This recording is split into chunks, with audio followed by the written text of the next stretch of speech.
Hello everyone, welcome to IQTab. Now in this particular video, we are again going to talk about a potential topic that can come in UPSC 2024 prelims examination. In this particular video, we are going to talk about a species of owl.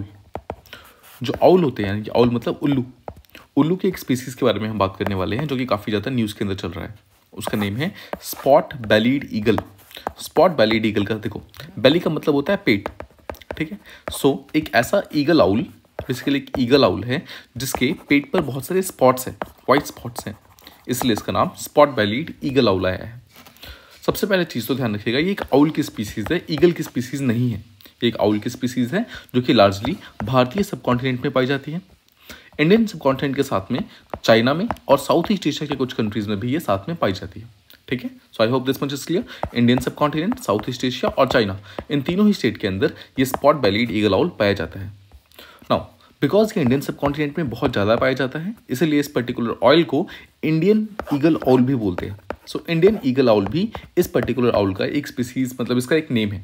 साथ ही इसको rock eagle owl भी बोलते हैं because largely ये जो ऊंचे ऊंचे rocks पर बैठा हुआ दिखता है, ठीक है. ये आउल नॉर्मली रॉक्स पर बैठा हुआ दिखता है, इसलिए इसको रॉक ईगल आउल भी बोलते हैं. नाउ जैसा मैंने आपको ऑलरेडी बताया, इसका नाम ऐसा इसलिए है बिकॉज इसके बेली पे यानी कि इसके पेट पे वाइट स्पॉट्स है बहुत सारे. नाउ अगर आप इस पर्टिकुलर इमेज को देखेंगे तो you will get a better idea. This is Indian eagle owl, जिसके पेट पे आप देखो तो बहुत सारे वाइट स्पॉट्स हैं, राइट. दैट्स वाई इसका नेम जो है वो इंडियन ईगल आउल पड़ा है, या फिर white bellied spot eagle owl पड़ा है, ठीक है. So white bellied spot eagle owl. Alright, अब देखिए, जैसा मैंने आपको ऑलरेडी बताया, इसके पेट पर बहुत सारे वाइट स्पॉट्स हैं. अब ये कौन कौन से हैबिटेट्स में पाया जाता है? द आंसर इज ये बहुत सारे डिफरेंट वैरायटी के हैबिटेट्स में पाया जा सकता है. ये फॉरेस्ट में भी पाया जाता है, ये स्क्रबलैंड्स में भी, और जो रॉकी आउटक्रॉप्स है, मतलब जहाँ पर बहुत बड़े बड़े पत्थर होते हैं, वहाँ पर भी ये पर्टिकुलर टाइप का जो आउल का स्पीसीज है ये पाया जाता है. सो फॉरेस्ट में, स्क्रबलैंड्स में और रॉकी आउटक्रॉप्स, तीनों ही जगह पर ये चीज़ पाई जाती है. इसके अलावा जो बहुत सारे एग्रीकल्चर एरियाज़ हैं जहाँ पर बड़े बड़े पत्थर हो सकते हैं, वहाँ पर ये पर्टिकुलर टाइप का आउल का स्पीसीज पाया जाएगा. स्पेशली ह्यूमन के सेटलमेंट के आसपास भी ये पाया जाता है. ये ह्यूमंस को डायरेक्टली कोई भी हानि नहीं पहुंचाता है, कोई भी हार्म नहीं पहुंचाता है. दैट्स वाई ये ह्यूमन के सेटलमेंट्स के आसपास में भी आपको अक्सर पाया जाता है. लार्जली ये नाइट के टाइम में एक्टिव होता है, इसलिए इसको नॉक्टर्नल स्पीसीज बोला जाता है. नॉक्टर्नल स्पीसीज कौन सी होती हैं? जो कि रात के टाइम में एक्टिव रहती है, और रात के समय में ये बहुत तेज़ी से हंट करते हैं, ठीक है. ये बहुत स्ट्रॉन्ग हंटर्स होते हैं. नाउ अगर आप इसके नाम को फिर से देखेंगे तो इसको ईगल आउल बोला जाता है. ईगल इसका नाम आया ही इसलिए है बिकॉज इसकी जो हंटिंग कैपेसिटी है वो बहुत स्ट्रॉन्ग है. इसकी हंटिंग कैपेबिलिटी स्ट्रॉन्ग होने के कारण इसका नाम जो है वो ईगल आउल आया है. नाउ ऑब्वियसली ये आउल की एक स्पीसीज है, बट इसको ईगल इसलिए बोला जाता है बिकॉज ये बहुत अच्छे हंटर्स होते हैं.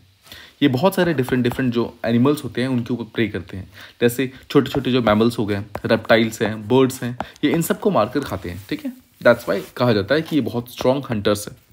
इसके अलावा नॉर्मली जो ये white spot bellied eagle owl है, ये अकेले रहना पसंद करते हैं, लेकिन ये पेयर्स में सिर्फ तभी आते हैं जब ब्रीडिंग का सीजन होता है. जब ब्रीडिंग का सीजन होता है उस टाइम ये पेयर्स में आते हैं, और पेयर में आने के लिए हूटिंग कॉल को इस्तेमाल करते हैं. मतलब इनकी जो ब्रीडिंग सीजन से पहले जो इनकी आवाज़ होती है अपने मेट को अट्रैक्ट करने के लिए, वो लार्ज हुटिंग कॉल्स होती है, ठीक है. बहुत तेज़ी से वो लोग पतली सी आवाज़ निकालते हैं, और उसी टाइम में वो लोग ब्रीडिंग करते हैं. IUCN के स्टेटस के अंदर इसको लीस्ट कंसर्न डाला गया है बिकॉज इसकी पॉपुलेशन अभी अच्छी खासी है. मतलब इसकी पॉपुलेशन के अंदर कोई भी बहुत तेज़ी से गिरावट नहीं देखा गया है. But in the last few years देखा गया है कि इसकी पॉपुलेशन धीरे धीरे डिक्लाइन हो रही है बिकॉज ऑफ हैबिटेट लॉस और हंटिंग. अब देखो, हैबिटेट लॉस का सिंपल सा मतलब समझो. ये नॉर्मली कहाँ पे रहते हैं? ये रहते हैं फॉरेस्ट में. तो अब जानते हैं डिफॉरेस्टेशन बहुत तेज़ी से हो रहा है. स्क्रबलैंड्स में रहते हैं, स्क्रबलैंड्स अब हमारे यहाँ पर बहुत ज़्यादा रहे नहीं, और रॉकी आउटक्रॉप्स हैं. तो अब जानते हैं जो बहुत बड़े बड़े पत्थर हैं, ऐसे एरियाज़ नॉर्मली डेजर्ट एरियाज़ में पाए जाते हैं. बट जो ये पर्टिकुलर टाइप के आउल्स होते हैं वो डेजर्ट में अपने आप को सर्वाइव नहीं कर सकते because they have to live in forest के आसपास में एरियाज में, ह्यूमन सेटलमेंट्स के आसपास में रहना है. बिकॉज इनका जो प्रे होते हैं वो स्मॉल मैमल्स हैं, रेप्टाइल्स हैं, बर्ड्स हैं, और ये सब जो है वो डेजर्ट लाइक कंडीशंस में नहीं पाई जाती है. एंड दैट इज़ वाई इनकी पॉपुलेशन धीरे धीरे डिक्लाइन हो रही है बिकॉज ऑफ हैबिटेट लॉस और हंटिंग. इन दोनों ही चीज़ों के कारण इनकी पॉपुलेशन डिक्लाइन होती हुई दिखाई दे रही है. सो आई होप आपको इस स्पॉट बेलीड ईगल आउल के बारे में जितनी भी इंपॉर्टेंट चीज़ें थी वो सबके सब पता चल गई। ना इसमें देखिए सबसे इंपॉर्टेंट चीज़ें क्या है जो पूछी जा सकती है, इसके हैबिटेट के बारे में, ये कहाँ कहाँ पाई जाती है, सबसे पहले पूछा जाएगा। देन पूछा जाएगा क्या ये इंडिया के अंदर पाया जाता है, the answer will be yes. ठीक है। थर्ड चीज़, ये किस किस एरिया में पाया जा सकता है, ध्यान रखिएगा, फॉरेस्ट में, स्क्रबलैंड में और रॉकी आउटक्रॉप्स में पाया जाता है। क्या ये ह्यूमंस के आसपास पाया जाता है, the answer will be yes. ये नॉक्टर्नल स्पीसीज है, यानी कि रात के समय में एक्टिव रहती है, बहुत ही स्ट्रॉन्ग हंटर है, दैट्स वाई इसका नाम ईगल आउल आया है। ठीक है। ये स्मॉल मैमल्स, रेप्टाइल्स, बर्ड्स, इन सबको मारकर खाती है। नॉर्मली ये अकेले रहना पसंद करती है, लेकिन जब ब्रीडिंग का सीजन आता है उस टाइम ये पेयर्स में आती है। ठीक है, ब्रीड करने के लिए। नॉर्मली अपनी मेट को अट्रैक्ट करने के लिए हूटिंग कॉल का इस्तेमाल करती है। And the most important is कि IUCN के स्टेटस के अंदर इसका लीस्ट कंसर्न है, लेकिन इसके बावजूद इसकी पॉपुलेशन पिछले कुछ सालों से डिक्लाइन हो रही है because of habitat loss and hunting. I hope this much is clear और आपको इस पर्टिकुलर स्पीसीज के बारे में प्रॉपरली सारी चीज़ें समझ आ गई। If you like this particular video, please do like, share and subscribe, and thank you so much for listening to this video.